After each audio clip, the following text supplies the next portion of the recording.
Hey, what's up everyone?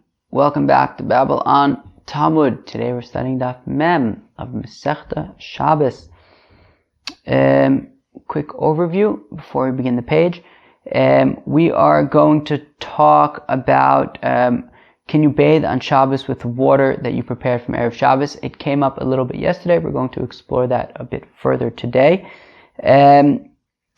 We will discuss sort of the journey of sort of how bathing went from being permitted to being not permitted, and we will see the steps in which that kind of took place, which is interesting. It kind of makes you think that Shabbos once upon a time was very different than it is now. Like now we have all sorts of gzeras and stuff, but like once upon a time you were allowed to bathe on Shabbos. Like what's the problem? It's not a malacha. You're not doing anything wrong. And certain things like that the Rabbanan had to make that initially weren't necessarily, prohibited on Shabbos. Cooking oil on Shabbos. We're going to talking about, can oil be cooked on Shabbos? Okay, fine.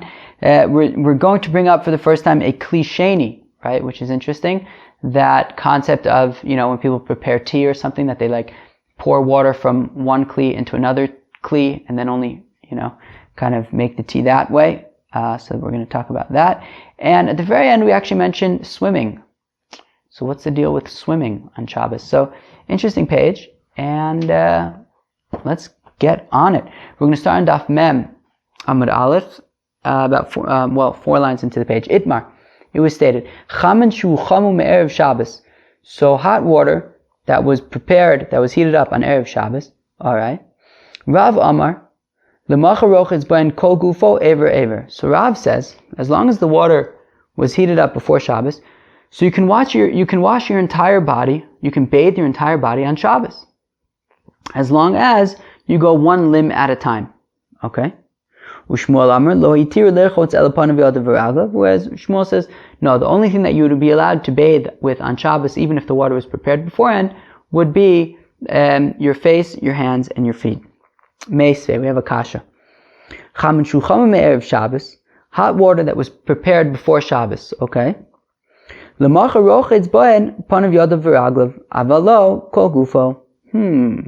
So we have a brayso that says that if you prepare hot water from Erev Shabbos, so then on Shabbos you could wash your face, you could wash your hands and your feet, but not your entire body. So tiyufta de Rav. So doesn't it sound like that would be a question for Rav? Because Rav says that you can, after all, wash your entire body, albeit one limb at a time. Amalach Rav, lo kol gufo bevas achas ele ever. So Rav says, no, it's no problem for me. When this brayso is saying don't wash your entire body, it means don't wash your entire body all at once. But it would be permissible to wash one limb at a time, as I'm suggesting. V'apanav yadav v'raglav katane. But one second, that brayso specifically says your hands, your feet, and your face is what you're allowed to wash. So wouldn't that imply that only your hands, feet, and face, and not your entire body? So Rav would answer, Ke'ein panav yadav v'raglav. No, you can wash your entire body, limb by limb, just like your hands, your feet, and your face, right? You wash your hands, and then your feet, and then your face. Well, the same thing. You would be able to wash your entire body, just not all at once, just limb by limb, just like hands, feet, and face. Tashma, come in here. Right? We have another brayso that says that they only allow you to wash with hot water that was prepared before Shabbos, your face, your hands, and your feet. Rav says, still, it's not a problem for me, right? It means just like your face, your feet, and your hands, right? That just like you would wash your hands, your feet, and your face one at a time, so also you can wash your entire body one at a time. Tani kavasa di Shmuel. Now we have a brayso that's pretty clear, like Shmuel. Chamen shu chamu me'erev Shabbos. Right, hot water that was prepared before Shabbos. L'macha rochetz bohen panav yadav v'raglav avalo kol gufo ever. So this brayso says that if the water was prepared before Shabbos, if it was heated up before Shabbos, so then on Shabbos you'd be allowed to wash your face, your hands, and your feet, but not your body, and even if you're doing it one limb at a time. So that is pretty clearly going to be a problem for Rav. And certainly, if you have hot water that was prepared on Yom Tiv, right, you wouldn't be allowed to, wash your entire body with that, because I guess it was being prepared on Yom Tiv. Meaning, if when it's prepared, at least the assumption of the Gemara is that if when it's prepared before Shabbos, you're only allowed to wash your hands, your feet, and your face, well then water that was boiled on Yom Tiv itself, Yom Tiv, not Shabbos, but it was prepared on Yom Tiv, so then you wouldn't be allowed to wash your entire body, even one limb at a time. Okay, seems like we have a pretty solid question against Rav. Rav Masni la Shmaita de Rav Behai Lishna. So now Rabba, when he would explain this position of Rav, he would explain it in the following way. Hot water that was prepared before Shabbos. L'machar, so then on the next day on Shabbos, Amar Rab, Rochetz ben kol gufo u'mishayir ever echad. So Rabba explains Rav's opinion as being that water that was prepared before Shabbos, so then on Shabbos you can mamish take a bath, as long as you skip one limb. You can mamish wash your entire body all at once, just leave out one limb, and then you're good. Ezve kol hani tiyufta. The problem is that we have all of these questions against Rabba's explanation of Rav. Meaning we had 3 brises. In two of them it says that you're only allowed to wash your hands, your feet, and your face. Rav, kind of defended his position against those brises by saying it means just like your hands, your feet, and your face, i.e., one limb at a time. But according to Rabba, was explaining Rabba saying you can actually wash your entire body. Well, then what do you do with those brises that say you can only wash your hands, your feet, and your face?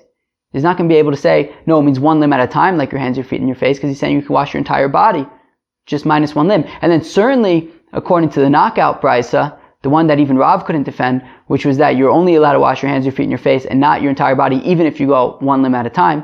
Maybe you can actually get out of that one by saying, your entire body one limb at a time, but you can wash sort of your entire body minus one limb, maybe, whatever it is. But he's definitely not going to have an easy time defending his position, that's for sure. Now, Amar le Rav Yosef le Abaye. Now, Rav Yosef said to Abaye. Now, Rav Yosef was Abaye's teacher, right? And now, he was a contemporary of Rabba, right? Remember from the last daf of Masechta Brachos that they were both Rabba and Rav Yosef were Rosh Yeshiva at Pumbedisa. Rabba first, Rav Yosef afterwards. So now Rav Yosef wanted to know, so Amalei Rav Yosef le Abaye, and as Rashi points out, Abaye grew up in Rabba's house. Abaye was an orphan.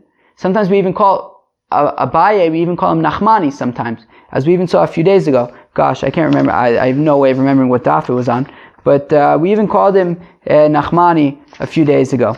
Oh gosh, I have no chance of finding this. I should probably just give up right now while I'm ahead. 1, let's see, 2, 3, 4, and 5. No, okay, whatever. I got nothing over here. I'm not going to find this. Oh, found it. It was on Daf Lamed Gimel Amud Aleph. So we called, exactly, Rava said, Yadayna be benachmani demach v'nafshe b'seder.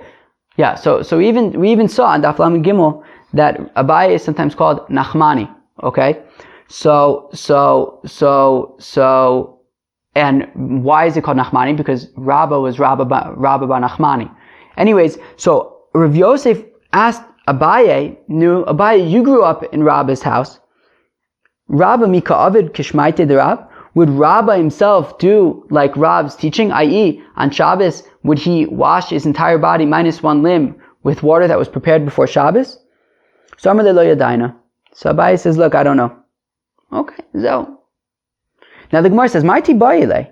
What was Rav Yosef even asking in the first place? Like, why would he have any havamina to say that Rabba would actually do like Rav and wash his entire body minus one limb?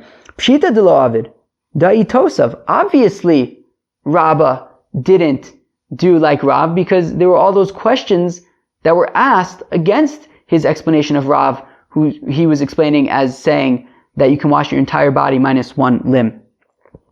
Lo shmi'alei. Yeah, but the Gemara says, but Rabbah didn't actually hear all of those questions. He didn't know of all those questions against his explanation of Rav, and therefore maybe he actually did bathe on Shabbos with water that was prepared before Shabbos, and he bathed his entire body at once, minus one limb. But v'lo shmi'alei v'adei ovid. But then the Gemara says, well, if that's the case, that Rabbah hadn't heard all of those questions against his explanation of Rav, well then certainly he must have done like Rav. The Amar Abaye, because Abaye said, Komile Demar, that everything, all the activities of Rabbah, Ovid Kirav, he would always do like Rav. Bar Mehane Tlas de Ovid Kishmuel, with the exception of three things that he did like Shmuel. And we saw this already on Daf Chav Beis Amud Aleph. What were those three things? Matilin mibeged lebeged, that you can take tzitzis from one garment and transplant them to another garment. He does like Shmuel.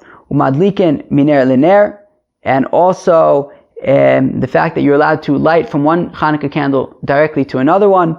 He also does like Shmuel v'alacha Reb Shimon Begrera, and the fact that Shmuel says that the halacha is like Reb Shimon when it comes to dragging a bench, that davar she'eino miskavin is mutter.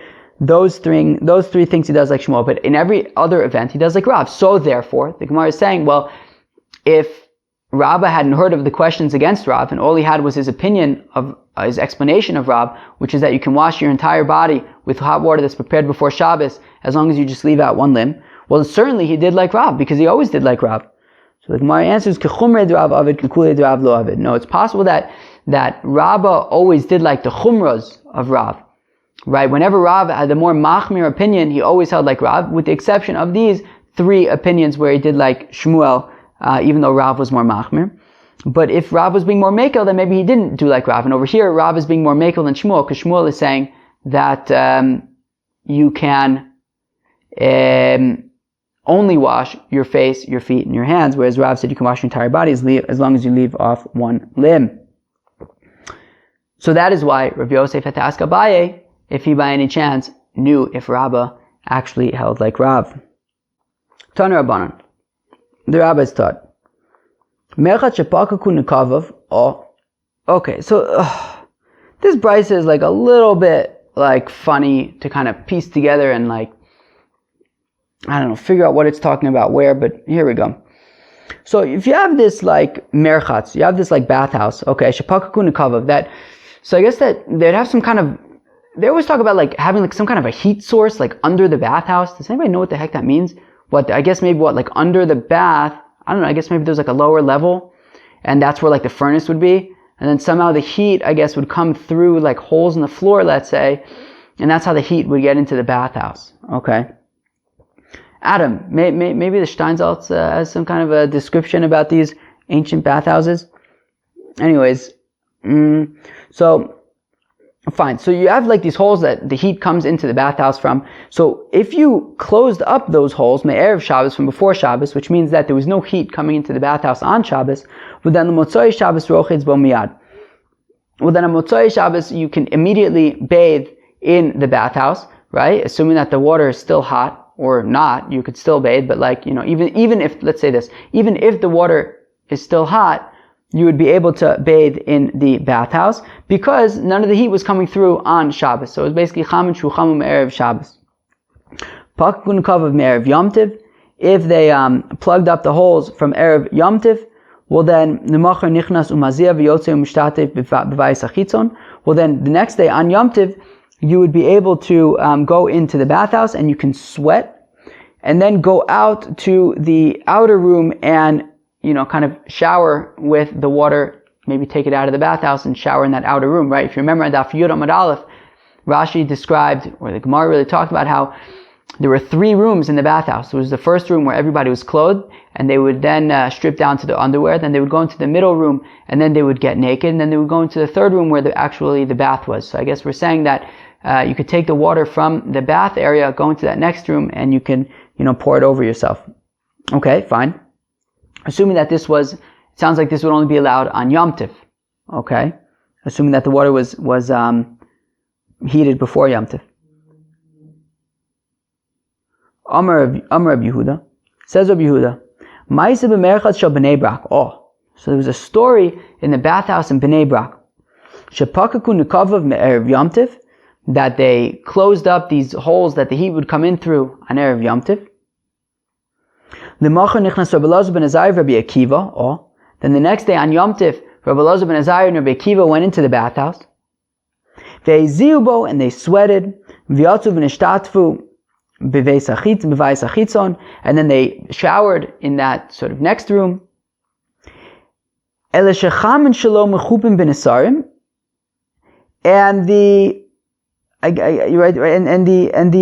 heat was kind of closed because the heat was closed from the floor, because the floor was closed with like planks, so therefore none of the heat was able to come in. Okay, fine.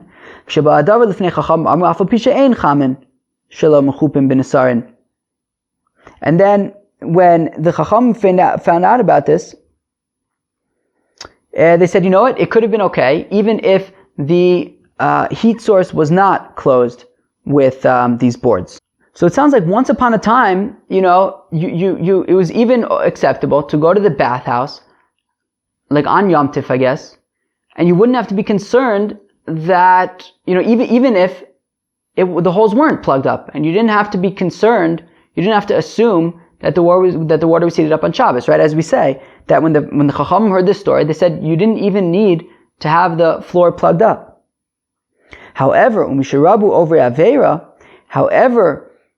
when people started, taking advantage of the situation, and they would, as Rashi says,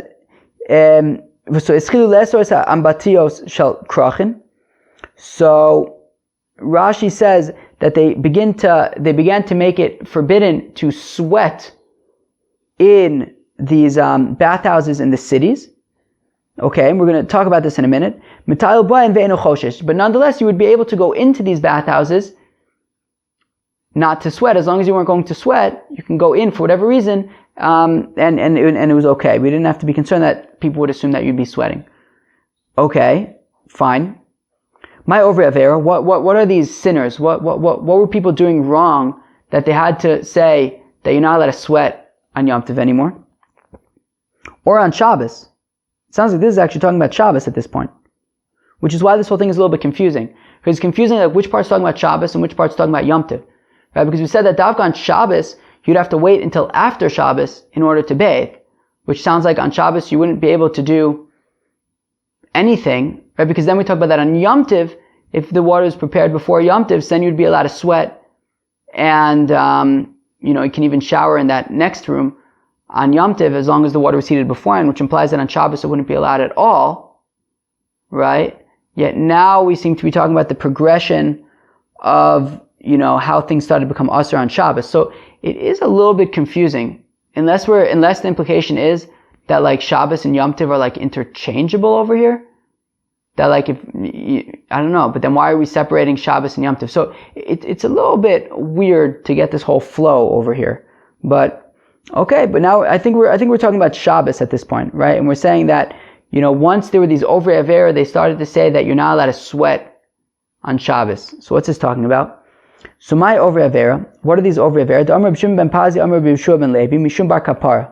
B'tchila yirochatzim b'chamin shuchamu me'erev Shabbos. So initially, you were allowed to bathe on Shabbos as long as the water was prepared before Shabbos. Hischilu abalanim le'achim b'Shabbos, v'om me'erev Shabbos uchamu. But what ended up happening was that the people who worked at the bathhouse, they were heating up the water on Shabbos, and they would just tell people that they were heating it up before Shabbos. But the fact of the matter is that they're heating it up on Shabbos. So asu esacham and v'tiu esazeh. So they said, you know what? Because of these workers in the bathhouse, we can no longer allow people to bathe in the bathhouse on Shabbos. So that was that. You were no longer allowed to bathe in the bathhouse with hot water on Shabbos, but you were still allowed to sweat. You were allowed to go in there to sweat. But what was happening? People were taking advantage of the situation, and they were going to bathe in the bathhouse on Shabbos, but if anybody asked, they said that they were going to sweat. So they realized, right? So at that point they realized, like, okay, look, we can't let people go there even just to sweat, because then they're going to bathe and just claiming that they're sweating. So they said, okay, you can't go to sweat anymore, but you're still allowed to go to the Chamei Tveria, right? These hot springs in Tveria, because, nobody's heating up those springs. They're, as Rabbi Yossi said, they get heated up by hell.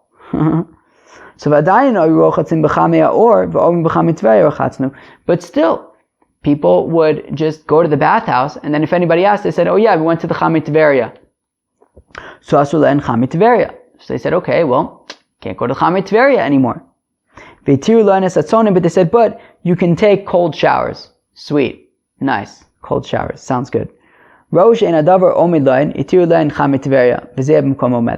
then they realized, like, okay, look, this is too much. We gotta let people bathe somewhere. So they said, okay, fine.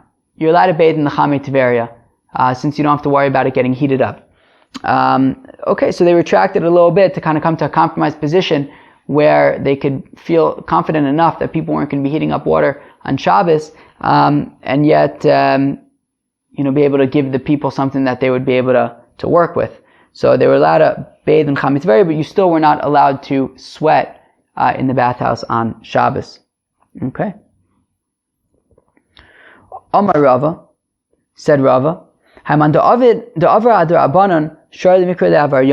so Rava says, okay, somebody who violates a din derabanan, you're allowed to call him an avaryan, a transgressor.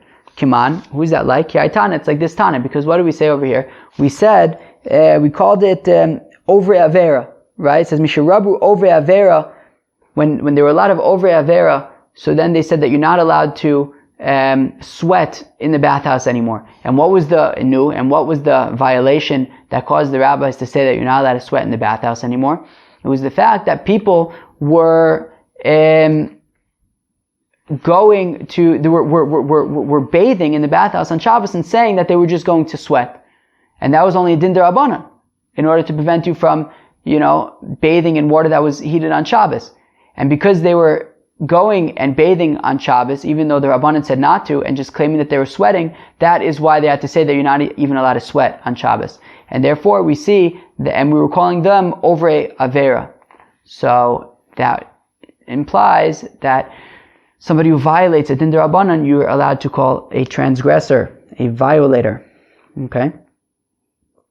We said, Ambatios shall krachim mitayel bain ve'eno choshesh. We said that these bathhouses in the cities, you're allowed to go inside of them for whatever reason, and we're not concerned that you're going to go to sweat. Amarava davka krachin aval dechfarim lo my time akevim dezutrin nafish hevlayu. So Rava says davka the bathhouses in the cities, such as where he lived in Machoza, and as Adam Friedman pointed out, he quoted that thing from the Steinsaltz the other day, that davka Machoza was a very wealthy business city. So in a place like Machoza that has a big bathhouse, so then you can go in, just for whatever reason you have to go in, it's fine. However, in the villages, you would not be allowed to go in, because since the bathhouses are very small, they're very steamy, so you're gonna, you can't really go in without sweating, and therefore you wouldn't be allowed to go into those on Shabbos at all. Taner Rabbanan, the rabbis taught, Adam kineged amadura, a person is permitted to sit next to a fire on Shabbos. And then afterwards, he's allowed to go out and wash and shower in cold water. As long as you don't do it the other way around, which would be to first shower in cold water, and then heat himself next to the fire, because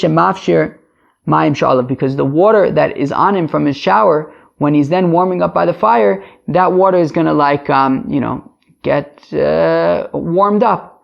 And as Tosfos points out, at the very end of the first Tosfos on the page, says, Mefarish Riva explains, the domet kirochetz b'mayim chamen v'yavo le'hachem chamen lerchotz gufa, because it would be similar, right? If you were to bathe first and then go sit by the fire, and the fire would kind of dry you off, it would be similar to kind of washing your body in hot water, and then you might end up going and just heating up hot water and washing on Shabbos. Okay? Now this is an interesting little bit. Okay,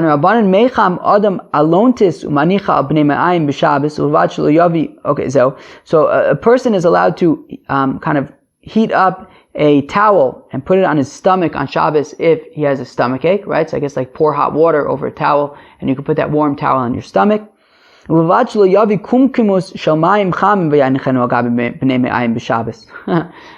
you don't take a hot water urn and put that on your stomach on Shabbos. That sounds very uncomfortable. Those hot water urns get pretty hot. So Rashi says because maybe some hot water will spill out and you will bathe in it. Okay, but then the Gemara says, then the Gemara quickly points out that the truth is doing this even during the week wouldn't be allowed, because if the water is boiling hot, you can really hurt yourself. Tanu Rabbanan, maybe Adam Kiton Maim Umanicho Keneged Amadura. Okay, so the Tanakama over here, he says that you're allowed to take a jug of water and put it next to a fire. Okay. Now, you wouldn't be able to put this jug of water next to the fire so that they'll boil, so that they'll get hot. However, you would be allowed to put them next to the fire just to, if they're very cold, so just to kind of take off the edge. Okay? Rabbi Yehuda says that a woman is allowed to take a jug or a container of oil and put it next to a large fire. Not, but she would not be allowed to do that so that the oil will cook. However, it would be acceptable if it was just to kind of heat up the oil, maybe for whatever reason. I guess she needed to heat up the oil a little bit before applying it to her skin. So that would be acceptable. Okay. Rav Shimon ben Gamliel Omer, says Rav Shimon ben Gamliel, Ishasacha yada shemen, a woman would not be allowed to take this oil and put it right next to the fire. Rather, she should apply it first to her hands, and then if she would like, she can kind of, put her hands next to the fire and warm up the oil that way. Okay, fine. Yet, for her child, she would be allowed to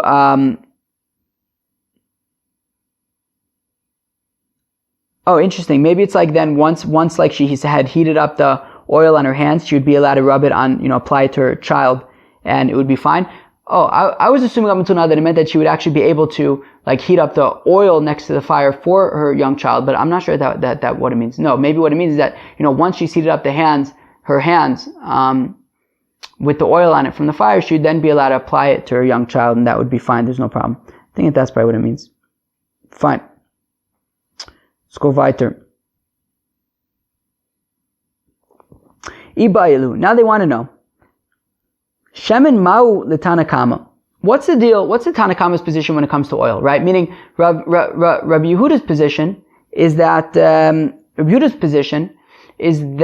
you can put oil next to the fire as long as, you don't get it really hot, just to warm it up a little bit. That would be fine. Rabbi Shimon ben Gamliel's opinion is that you can't even just warm it up. What would the Tanakama say? Because he only talks about water. What would he say about oil? So Rav Yosef Damar Tarvayu le'atera, Rav Nachman bar Yitzchak Amar le'isur. So Rav and Rav Yosef both seem to say that it would be permitted to put the oil, according to the Tanakama, next to the fire to just warm up. And Rav Nachman bar Yitzchak says no, it wouldn't be permitted. Rav Yosef Damar Tarvayu le'atera. So Rav and Rav Yosef both say that the Tanakama would say that you'd be allowed to put the oil next to the fire to warm up. Shemen afopisha yad soledes bo mutter, because they hold that oil, even if it gets hot enough that if you touch it, you would have to immediately pull away your hand, it's still okay. Because according to Rav Yosef and Rabbah, the Tanakama holds that it's impossible to cook oil, meaning oil can cook other things, but there's no such thing as heating up oil to a degree that would be considered bishul on Shabbos. And therefore, Rabbah and Rav Yosef say that according to Tanakama, there would be no problem with putting oil next to the fire, and even if it's going to get really hot. Okay?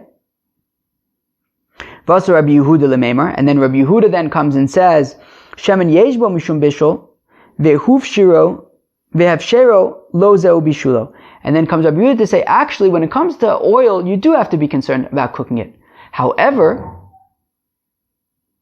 the neighbors. So comes Rabbi Yehuda to say that actually you can cook oil. However, in order to cook it, it has to get really hot. And just to warm it up next to the fire would be okay. Then comes Rabbi Shimon ben Gamliel to say, and then comes Rabbi Shimon ben Gamliel to be even more stricter and say, not only are you capable of cooking oil, but even by warming it up, that would already be considered cooking it. That is how Rabbah and Rav Yosef explain the position of the Tanna Kama, Rabbi Yehuda, and Rabbi Shimon ben Gamliel. Rav Nachman bar Yitzchak Amar le'isura. Rav Nachman bar Yitzchak says that the Tanna Kama would say that you would not be allowed to put a jug of hot oil next to the fire, because a jug of oil next to the fire, because shemen afal pisha ena yad soledes bo aser, that when it comes to oil, even if you heat it up where it's warm, but you wouldn't have to pull away your hand if you touch it, it wouldn't be allowed. Because the Tanna Kama holds that you do have to be concerned about cooking oil, and even just making it warm is enough for it to cook.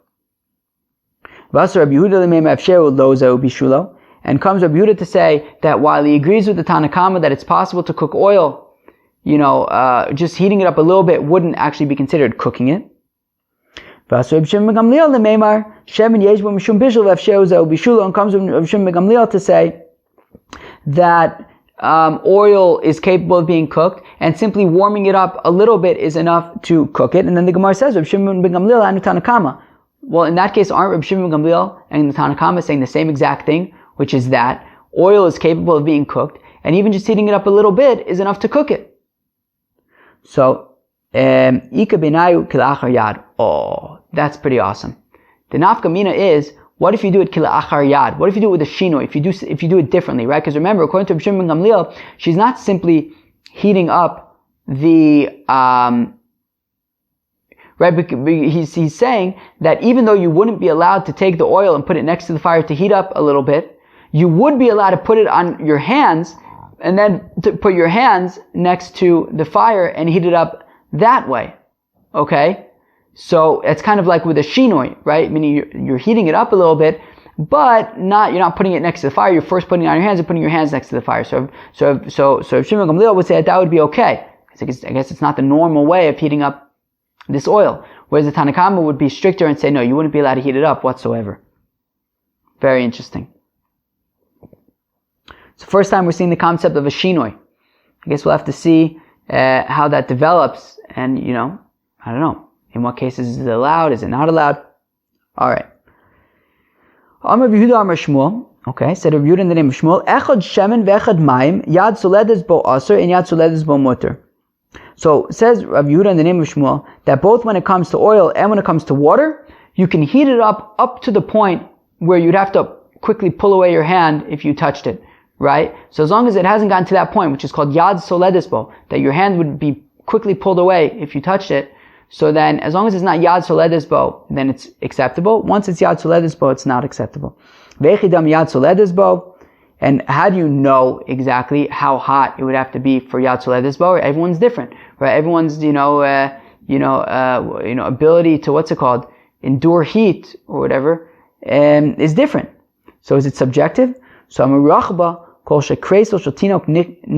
Yikes.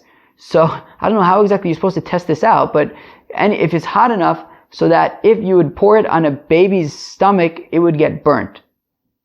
That is yad soledes bo, and I guess that's an objective amount, but I don't exactly know how we're supposed to test this. Maybe with what's it called? Well, what did they used to give you in high school?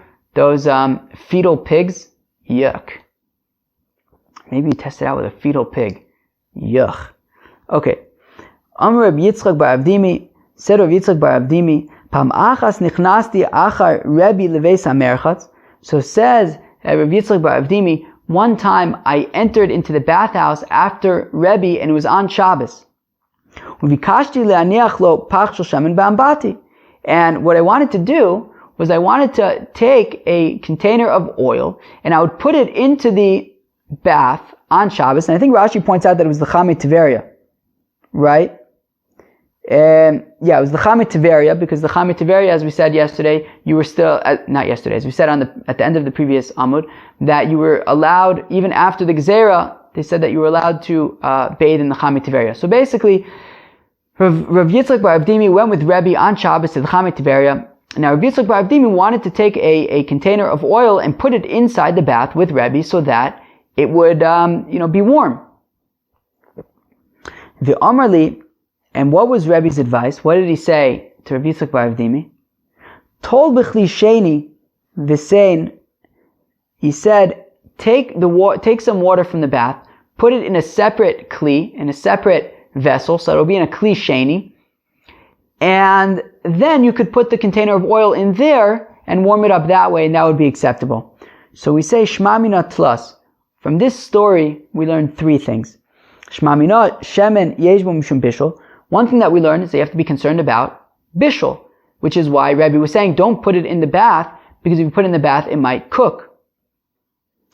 Ushma mina kli sheni eino mavashel. And we learn that, however, if you take something from if you take water from a pot or from a source that it is cooking in, and then you put it into a different kli, into a different vessel, so then that water will be incapable of cooking anymore. And that is why Rebbe said, take this water, put it into a different container, and then you could take the container of oil and put it in that other container of water, and then you don't have to worry about cooking that water, about cooking that oil, which is why, people, if they're making tea on Shabbos, right, they'll take some water from like an urn, or however everyone does it differently, but, you can take some water from the urn, and then, like, get it into a glass, and once it's in the glass, some people might consider that to be a second kli, a kli sheni, and then once it's in the kli sheni, it won't cook, so you can put your tea bag in there, and you don't have to worry about cooking the tea leaves. Okay, assuming that that's how you do things. And we also, the third thing that we learn is that even just warming up the oil would be considered cooking it, right? Because over here we're not talking about like actually boiling. I imagine that the water in Tiberia was not boiling water, otherwise it would probably be uncomfortable for Rebbe to bathe in it, or for anybody to bathe in it for that matter. So we're saying that even just warming up this oil would be enough to consider cooking it. Now the Gemara says, one second. How did Rebbe and Rabbi Yitzchak bar Avdimi have this dialogue in the Beis HaMerchatz, right? About Kli Sheni and halachis and cooking, Hilchos Shabbos. But didn't Rabbi bar Chana say in the name of Rabbi Yochanan, B'chol makom muter laharer chutz mi Beis HaMerchatz u Beis HaKisei? Didn't Rabbi bar Chana say in the name of Rabbi Yochanan that you're allowed to think about Divrei Torah in anywhere, the exceptions being in a bathhouse and in a bathroom? So how could it be that they were talking about Hilchos Shabbos in the bathhouse? And if you're going to say, yeah, but they weren't talking in Hebrew, they weren't talking in Lashon HaKodesh, they were talking in, who knows, English, let's say. But didn't Abaye say, that in a bathhouse you'd be allowed to say, sort of just, talking sports and stuff in Hebrew, in Lashon Kodesh. However, Shal Kodesh also L'omer B'Lashon Chol. But if you're talking about holy things like halacha, you wouldn't be allowed to say it even in English. So how could it be that they were talking Hilchos Shabbos in the bathhouse? So the Gemara answers, Afushim Meisura Shiny. No, this was an exception. This was acceptable because Rebbe was trying to prevent Rav Yitzchak bar Avdimi from doing something wrong. Imagine if Rebbe didn't say anything. Rav Yitzchak bar Avdimi would have put the oil in the hot water, and it would have cooked. So therefore, that's why Rebbe was allowed to tell him, these halachas in order to prevent him from doing anything wrong on Shabbos. The Amar Rav Yehuda Teda, the Amar Rav Yehuda Amar Shmuel. You should know that Rav Yehuda said in the name of Shmuel that Maaseh b'Talmido of Rabbi Meir, that there was a story with a certain student of Rabbi Meir, shenichnas acharav the Beis HaMerchatz, that he went with his teacher Rabbi Meir to the bathhouse, uvikish la'adiach karka. And I guess that the student wanted to wash the floor in the bathhouse. Maybe, he wanted to make sure it would be clean for his Rabbi Meir. Ve'amar la'ein madichin. And Rabbi Meir said, no, don't do that. We don't wash the floor because we're concerned about Shema, right? Because you might come to ashvuye gumos, that you might come to fill in holes that might be in the floor, and that wouldn't be okay. I guess it would probably be misakin. Lasuch, lo karka.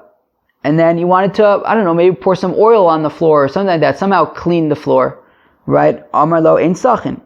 Reb Meir said, no, we don't do that either. We don't like pour oil or whatever it is on the floor for the same reason, that you might come to fill in, to even out holes. Okay. So Amar Frusha Meishura shiny. So we see that even though we don't talk halacha in the bathhouse in general, if it's in order to prevent somebody from doing violating a halacha, so then it would be acceptable. So therefore here as well, Rebbe was allowed to inform Rabbi Yitzchak bar Avdimi that he should first, put some water in a klisheni and then put the oil in there, so that to prevent him from being over on a malacha on Shabbos. Amar Ravina, said Ravina, Shma mina hamavashel b'cham Tverya b'Shabbos chayav. So what do we see from there? That cooking something in the Cham Tverya on Shabbos you would be chayav for, because right to ha'maisa the Rebbe lachar gzera hava ve'amar lei tov b'chlisheni, because the story with Rebbe was after the gzera, right? Was after he said that you can't go into the bathhouse to sweat, right? But you would be allowed to go to the Cham Tverya, right? They said that you're allowed to go to the Cham Tverya, but still to bathe, but you still can't sweat anywhere. So we see that clearly Rebbe was going to bathe in the bathhouse, and where he's in the hot water over there, and he's saying, don't put the oil in the hot water. So we see that if you cook something in the hot water of the hot springs of Tveria, you would be chayav. Fine. Ini, is this true? Ve'amar of Chizda, hamvash b'cham Tveria b'Shabbos pater. But Rav Chizda said that somebody who cooks something in the hot water of the hot springs of Tveria would be pater. So my chayav nami dekam makas mardus.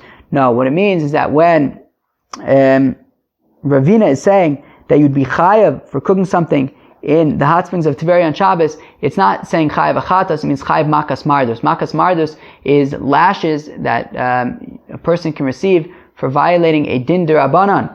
Yoicks. So that's what it means that he would be chayav. He would be chayav makas mardus. Exciting stuff. Now, Amar Reb Zera, said Reb Zera, Ana chazise Rabbi Abo.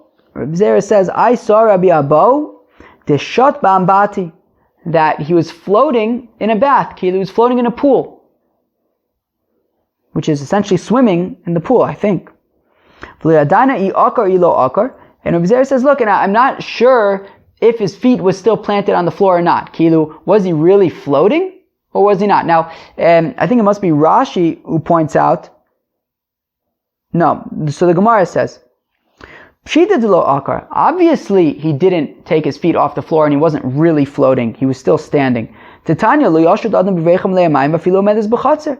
That a person shouldn't go swimming in a pool that was filled with water, even if it's in your own private property, right? You're not concerned that maybe some of the water will splash outside into the Rosh Hashanah. So obviously he wasn't floating in a pool on Shabbos, because you're not allowed to float in a pool on Shabbos. And the concern is that because if you float, because if you are in a river or something and you're swimming in the river, you might end up making some kind of a raft. So therefore, we don't even swim in a pool in somebody's chatzer. But then the Gemara says, Lo kasha. The reason why Rabbi Zer wasn't sure if he was in fact floating or not is because it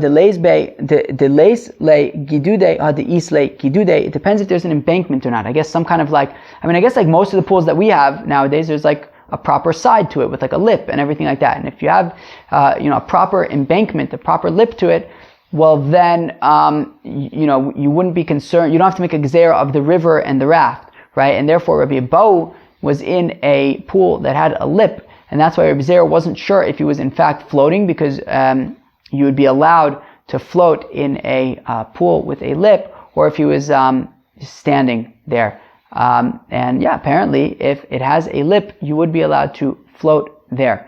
But if it doesn't have a lip, then it would be similar to a river, and you would not be allowed to float there. Interesting. Okie dokie. And I guess floating is probably very similar to swimming, I guess. Okay, well, friends, that was Daf Mem of Masechta Shabbos. Let us review what we learned together. So we started off by talking about washing, right, or bathing on Shabbos with hot water that you heated on Erev Shabbos. Rav's opinion was that you can wash your entire body limb by limb. Shmuel's opinion was that you can only wash your face, your hands, and your feet. And then Rabbah he had a unique take on Rav's opinion, which was that you can wash your entire body all at once, you just have to leave out one limb. Okay, very interesting. Now, we got into the progression of how the prohibitions came of bathing / sweating on Shabbos, right? Initially, it was no problem, right? There's no melacha of bathing on Shabbos. There's a melacha of bishul on Shabbos, right? So initially it was okay. What was happening was that the people who worked at the bathhouse were actually heating up the hot water on Shabbos. So therefore the Chacham had to say you actually can no longer bathe on Shabbos, but you're allowed to sweat. Then people were going to bathe really and just claiming they were sweating. So he said you can't sweat either, but you would be allowed to go to the Chamet Tiberia. Then people though were going to regular bathhouses and claiming they went to the Chamet Tiberia. So he said you can't even go to the Chamet Tiberia. But they said that was too difficult for people. So they allowed you to go to the Chamet Tiberia, but you still weren't allowed to sweat. Okay? We talked about, cooking hot water. You wouldn't be allowed to boil hot water, but you would be allowed to kind of make it a little bit warm. And then we had this three-way machlokas about, is it possible to cook oil? And at what point is it considered cooking it? Rabbi Yehuda's opinion was that you can, in fact, cook oil, but only once you get it very hot. Rabbi Shimon ben Gamliel's opinion was that oil can even cook when it's like slightly warm. And in terms of the Tanna Kama's opinion, so we had two ways of understanding it. Rav and Rav Yosef said that oil doesn't cook at all, and therefore you'd even be able to get it really hot. And Rav Nachman bar Yitzchak's opinion is that oil does cook even when it's moderately warm, which is basically like Rav Shimon ben Gamliel. So we said the nafkamina was that Rav Shimon ben Gamliel says that you would be allowed to put it on your hands and then heat it up that way, and that shinoi would be acceptable. Rav Yehuda then said in the name of Shmuel that both by water and by oil, it would be considered cooking only once it gets to Yad Soledis, but only once it gets to the point where you'd have to quickly pull back your hand when you touch it because it's too hot. Okay?